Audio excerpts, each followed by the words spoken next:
Umroh bareng ANB, beribadah dengan ilmu. Ustadz, ini sekarang itu di medsos gitu ya, lagi rame masalah wisuda Ustadz. Jadi maksudnya kalau zaman dulu itu kan kalau wisuda itu ya cuman kayak mahasiswa gitu ya, para kampus di perguruan tinggi gitu. Nah, di belakangan ini tuh sekarang kayak wisuda itu bahkan dari PAUD gitu ya, atau TK, SD, mungkin SMP ada wisuda, SMA ada wisuda, kursus nanti wisuda juga. kursus juga wisuda gitu. Nah, artinya masing-masing mengadakan wisuda gitu ya. Nah, wisuda ini kan mungkin kalau kita ada di pernikahan itu ya mungkin apa saja, semacam walimah gitu kali ya, untuk acara kelulusan. Nah, cuman yang jadi kendala itu kadang ada sebagian orang tua nggak pengen gitu Ustaz, ikut acara wisuda yang diadakan oleh sekolah untuk Merasa anak mereka. keberatan ya? Nah, mungkin merasa keberatan atau alasan yang lain gitu. Nah, kalau dilihat dari sisi akad muamalah itu gimana Ustaz? Maksudnya ini tuh sebenarnya akad antara wali murid dengan sekolah itu. Itu akadnya apa Ustaz? Apakah jual beli atau jadi bagaimana gitu? sekolah mewajibkan juga. Nah, kalau mewajibkan bagaimana? Kalau enggak bagaimana Ustaz? Karena biasanya juga sekolah kan pengennya komplit Ustaz, muridnya utuh gitu. Nanti kalau seandainya dikasih izin, ya udah kamu enggak apa-apa, enggak ikut gitu. Nanti yang lain pengen, ya udah saya enggak ikut juga kalau dia boleh, gitu. Kasih kebebasan antara ikut dan gak ikut. Ya gitu. Bisa jadi nanti yang ikut cuma 2 orang Ustaz dari 100. Gitu. Masya Allah. Nah, itu gimana Ustaz kalau akadnya? Baik. Kalau bicara wisuda ini akadnya apa? Jika penyelenggaranya sekolah ya berarti akadnya sama sebagaimana ketika dia menyelenggarakan pendidikan, yaitu akadnya ijarah. Sehingga dalam hal ini wali murid dia melakukan akad ijarah dengan pihak sekolah untuk menyelenggarakan wisuda bagi anaknya. Cuman ketika ditanya apakah wali murid berkewajiban untuk mengikuti acara ini, karena mungkin dari sisi nilai dirasa cukup memberatkan, sehingga mereka keberatan untuk mengikuti acara semacam ini. Kalau kita bicara wajib dan tidak, itu melihat dari kesepakatan di awal. Jadi setiap akad itu kan ada tabiatul akad. Tabiatul akad tuh yang diistilahkan dengan default akad ya. Artinya akad ijarah dalam lembaga pendidikan itu apa sih yang utama? Ya, akad yang utama adalah layanan pendidikan. Dan sebenarnya wisuda itu menurut urf di masyarakat kita ya, saya bisa menganggap ini penilaian saya pribadi terhadap urf di masyarakat itu di luar dari akad pendidikan tadi. Karena dia di luar berarti sifatnya tambahan. Maka untuk tambahan, jika itu mau dijadikan sebagai hal yang wajib diikuti oleh semua wali santri atau semua siswa, berarti harus ada aturan tambahan.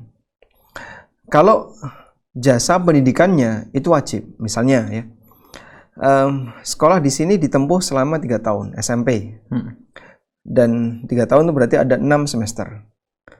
Dan itu sifatnya paket, nggak bisa misalnya kok wali siswa minta kepada sekolah, ini dong anak saya nggak ikut 1 semester, sehingga nanti saya nggak bayar SPP 1 semester.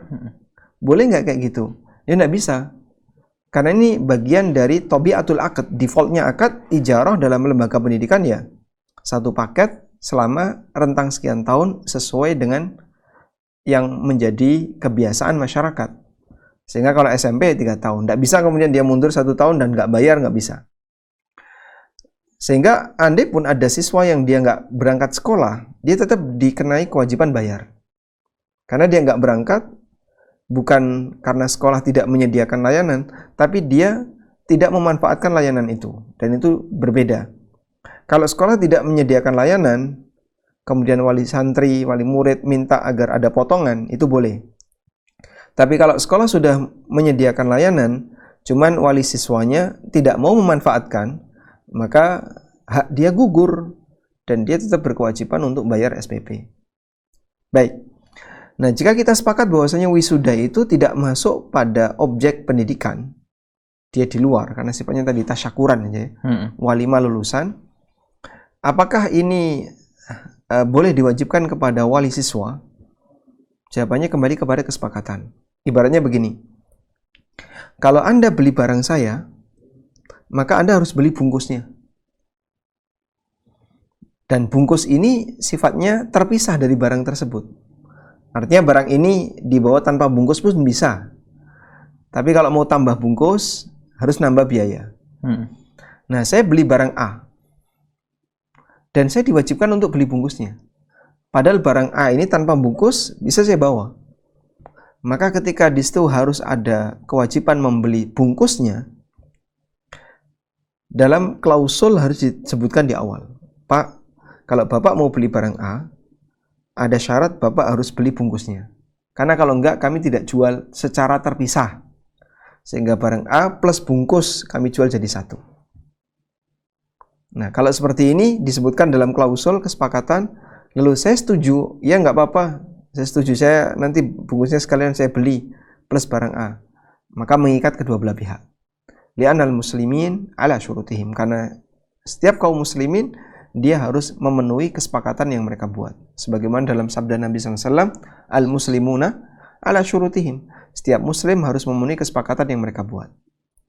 Baik. Kalau nggak ada kesepakatan itu bagaimana? Ya, pada asalnya tidak mengikat. Sehingga nggak bisa dipaksakan di belakang. Maka keberadaan wisuda ini kalau memang pihak sekolah ingin semua siswa itu ikut, berarti pada waktu penerimaan siswa harus ada kesepakatan dengan wali santri bahwa nanti siswa ini harus ikut wisuda dengan nilai biaya sekian, misalnya rentang sekian, boleh menyebutkan rentang, dan wali santri setuju, nah, maka dia harus ikut. Tapi kalau tidak ada, tiba-tiba setelah kelulusan ada tagihan, Anda harus ikut wisuda di sekolah kami, ya seperti ini tambahan materi atau tambahan beban, tapi tidak disebutkan di awal akad. Jadi keberadaan tambahan ini seperti yang dinyatakan dalam kaidah yang disampaikan oleh Umar bin Khattab radhiyallahu anhu, inna maqati al-huquq inda syurut. Bahwa ketika ada hak yang disendirikan, yang dikeluarkan, maka itu harus dicantumkan dalam persyaratan. Ketika ada hak yang digugurkan, harus dicantumkan dalam persyaratan. Berarti sebaliknya, ketika ada kewajiban yang ditambahkan, harus dicantumkan dalam persyaratan. Wallahu a'lam. Baik, Masya Allah. Mungkin dari sisi akad sudah cukup jelas Ustaz ya. Tadi baik ketika di awal pendaftaran sudah ada MOU-nya, ataupun mungkin ketika di awal nggak ada, lalu baru belakangan saja pada saat kelulusan. Muncul, gitu. Baru kemudian ada poin tentang wisuda, tadi juga sudah disampaikan gitu saja. Nah, mungkin satu lagi Ustaz yang menarik itu, apakah kayak acara semacam ini ada hubungannya dengan israf gitu saja, atau tabzir barangkali?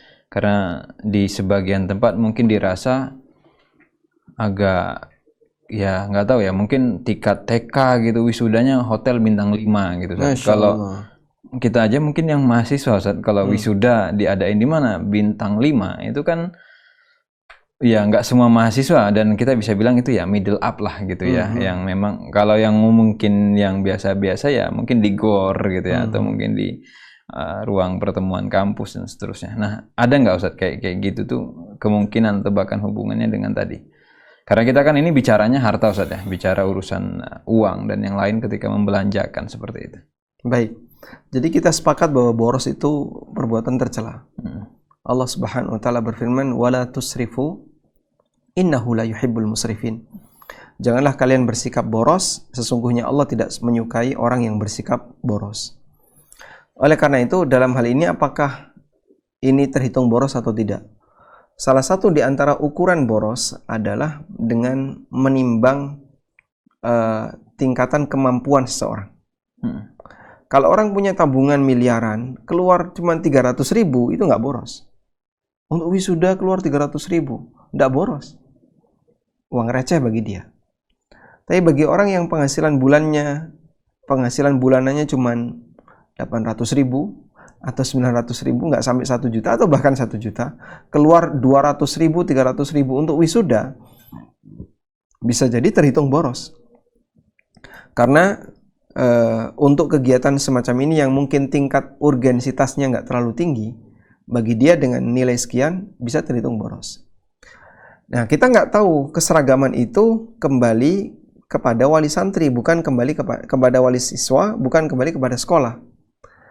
Karena itu kalau dalam posisi wali siswa beragam tingkat kemampuan ekonominya, ya, yang mengambil kebijakan untuk di mana wisuda ini harus diselenggarakan, itu sebaiknya melihat yang paling tidak mampu.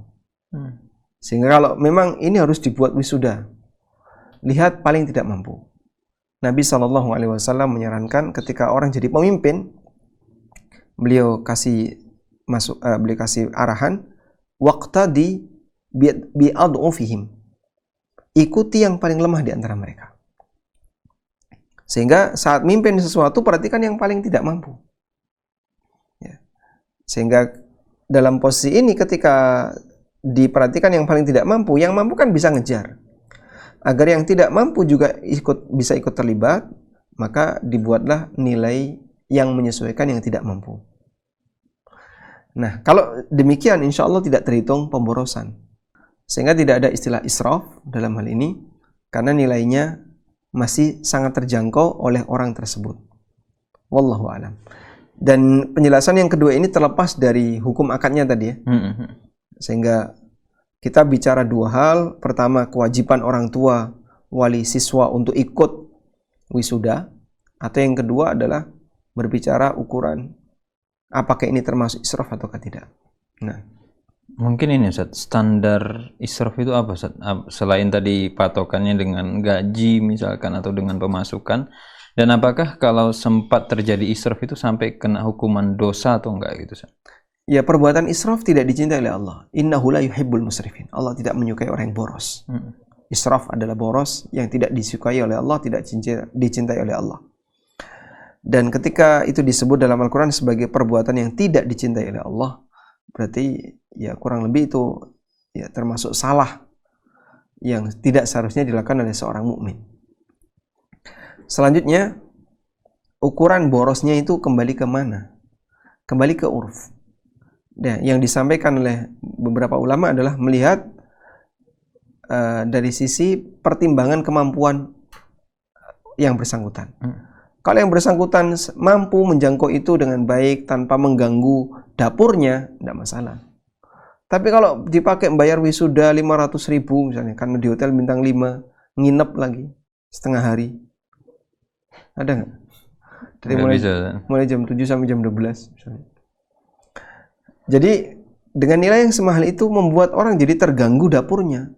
Pendapatan bapak sebulan cuma 1 juta, tapi dipakai bayar wisuda 500, udah tinggal separuh. Ya, yang kayak gini terhitung israf. Sehingga itu beda-beda antara satu waktu ke waktu yang lain. Baik, cukup insyaallah. Jadi mungkin perlu kebijaksanaan juga gitu Ustaz, betul dari sekali. Sekolah. Kebijaksanaan biar sekolah, dan tadi ya Nabi SAW ngasih pesan waqtadi bi'ad'ufihim. Ikuti yang paling lemah di antara mereka. Baik, Masya Allah. Jazakallah khair Ustaz. Barakallahu fiik.